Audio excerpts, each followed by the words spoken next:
Hello viewers, once again welcome to your very own channel, The Basics of Marketing. As you know, we share on this channel the basic concepts of marketing like definitions and concepts, etc. So without wasting your time any further, let's start. Today we will discuss the topic of the macro environment. The company and all the other actors operate in a larger macro environment of forces that shape opportunities and pose threats to the company. There are 6 macro environment factors, namely demographic, economic, natural, technological, political, and cultural. So, the demographic environment. Demography is the study of human population in terms of size, density, location, age, gender, race, occupation, and other statistics.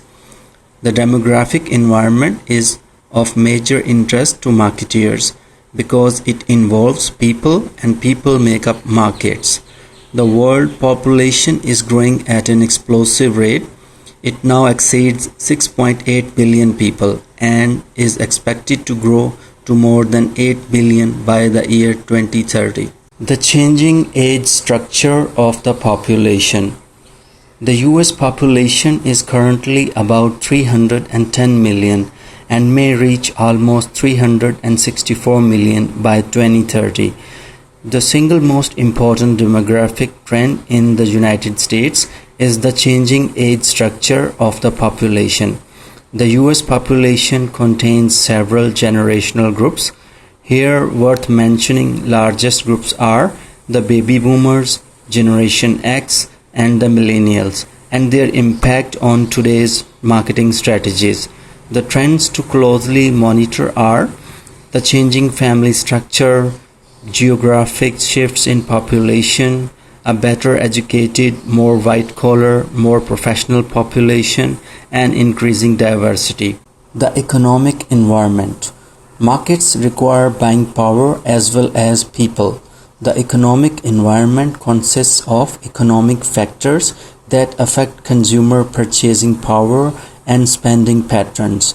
Marketeers must pay close attention to major trends and consumer spending patterns, both across and within their world markets. Nations vary greatly in their levels and distribution of income. Some countries have industrial economies, which constitute rich markets for many different kinds of goods. At the other extreme are subsistence economies. They consume more of their own agricultural and industrial output and offer few market opportunities. In between are developing economies that can offer outstanding marketing opportunities for the right kind of products. Trends to monitor are changes in consumer spending. Economic factors can have a dramatic effect on consumer spending and buying behavior. Income distribution. Marketeers should pay attention to income distribution as well as income levels. Over the past several decades, the rich have grown richer, the middle class has shrunk, and the poor have remained poor. The natural environment.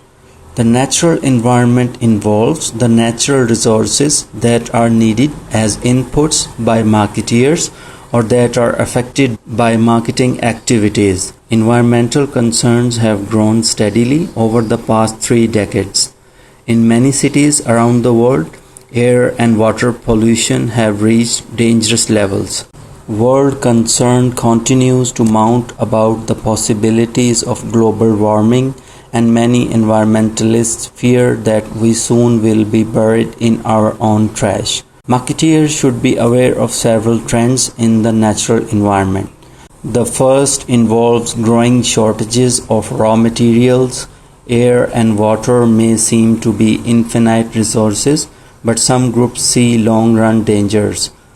Air pollution chokes many of the world's large cities, and water shortages are already a big problem in some parts of the world. A second environmental trend is increased pollution. Industry will almost always damage the quality of natural environment.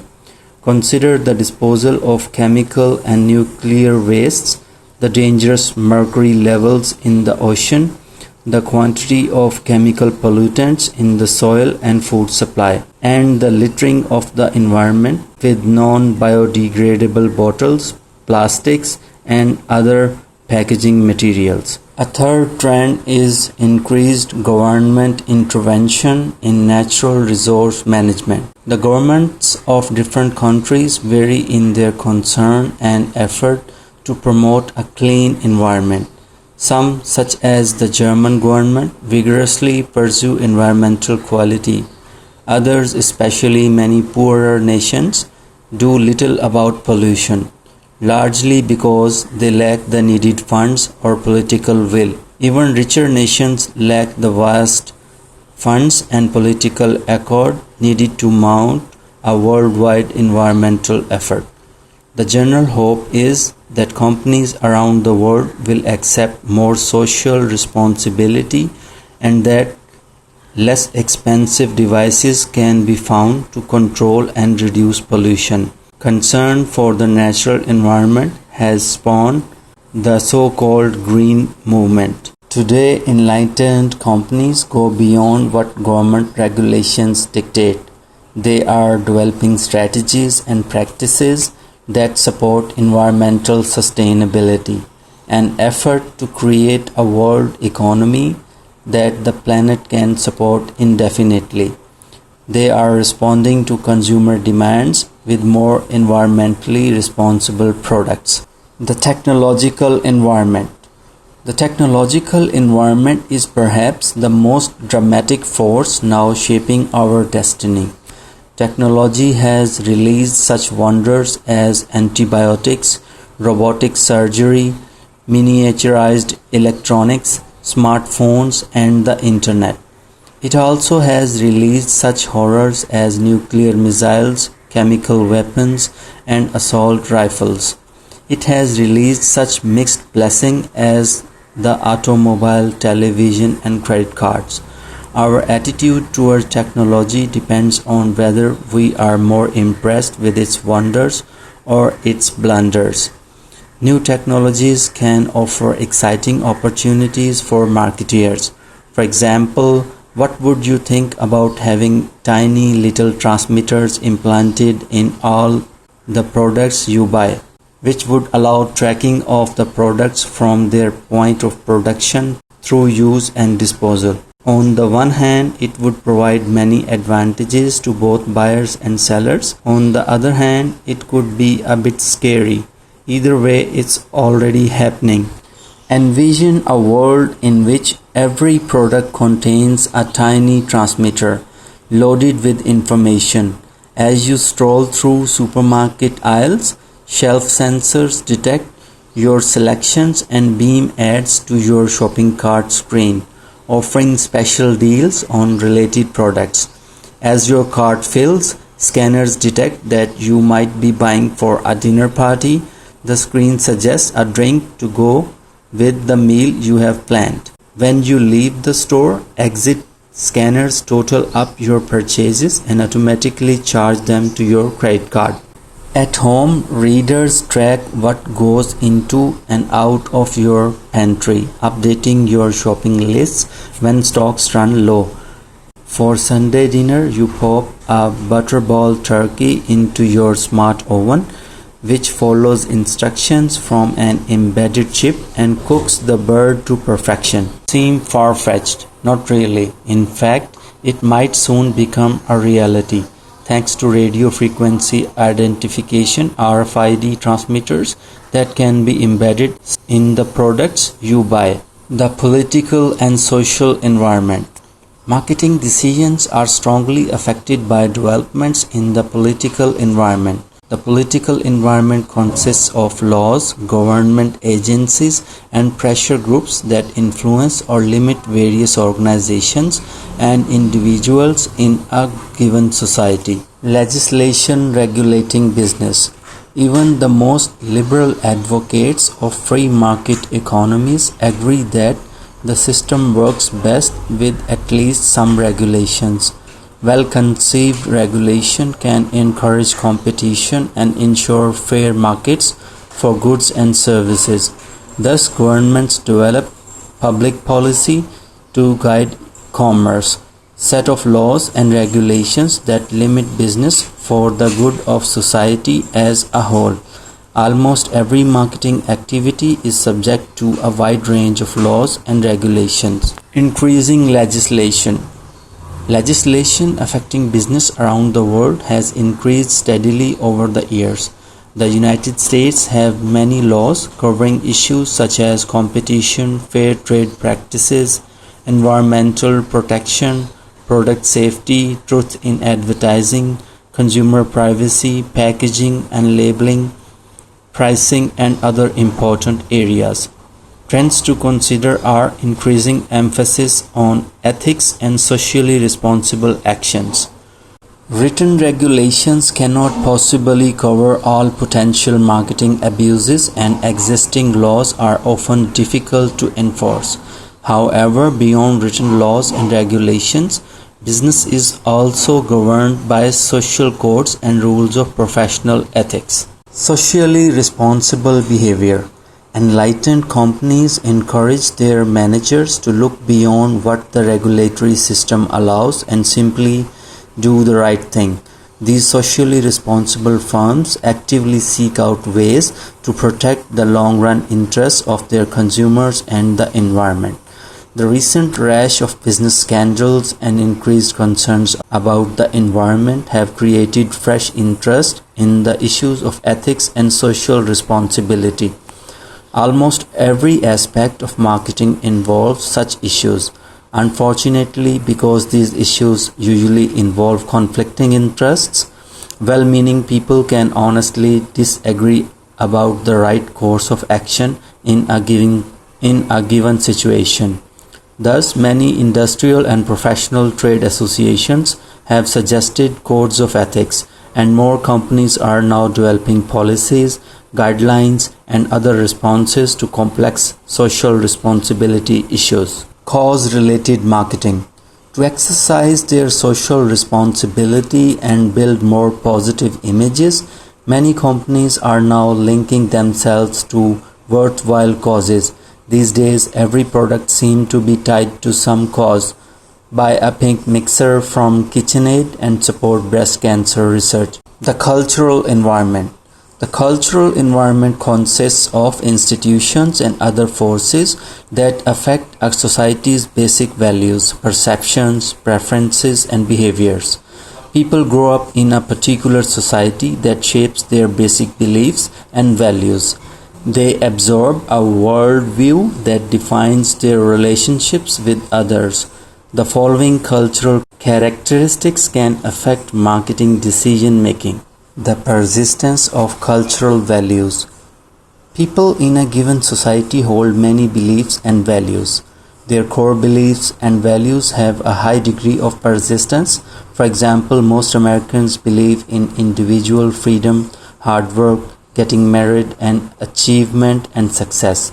These beliefs shape more specific attitudes and behaviors found in everyday life. Core beliefs and values are passed on from parents to children and are reinforced by schools, churches, business, and government. Secondary beliefs and values are more open to change. Believing in marriage is a core belief. Believing that people should get married early in life is a secondary belief. Marketers have some chances of changing secondary values, but little chances of changing core values. For example, family planning marketers could argue more effectively that people should get married later and not getting married at all. Shifts in secondary cultural values.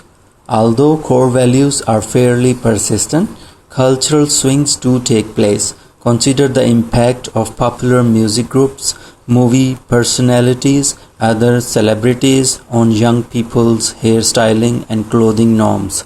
Marketeers want to predict cultural shifts to spot new opportunities or threats.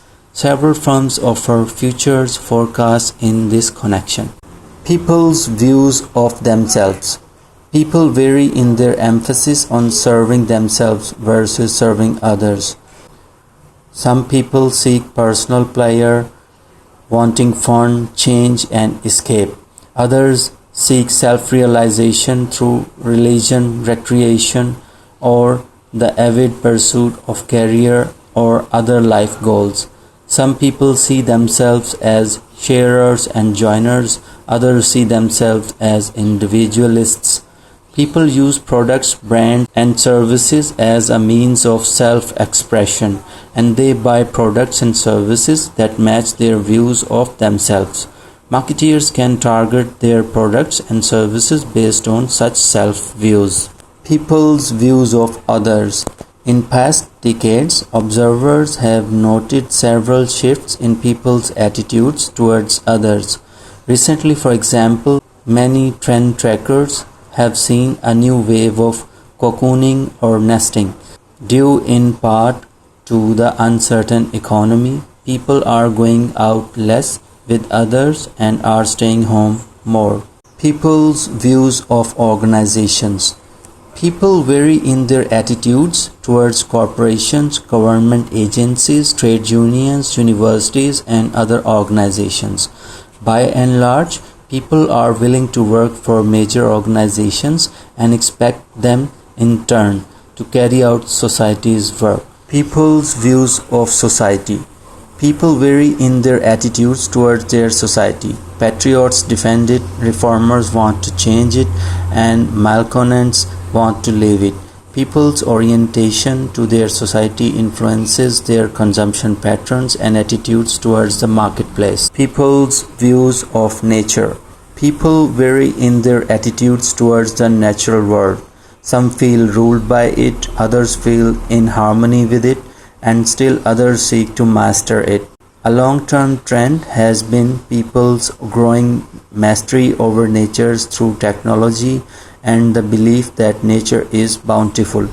More recently, however, people have recognized that nature is finite and fragile. It can be destroyed or spoiled by human activities. People's views of the universe. Finally, people vary in their beliefs about the origin of the universe and their place in it. Although most Americans practice religion, religious conviction and practice have been dropping off gradually through the years. So that's it for today. I hope this video was helpful to you. See you guys in another informative and exciting video soon. Please do not forget to leave your valued comments and suggestions below. Once again, thanks for watching the basics of marketing.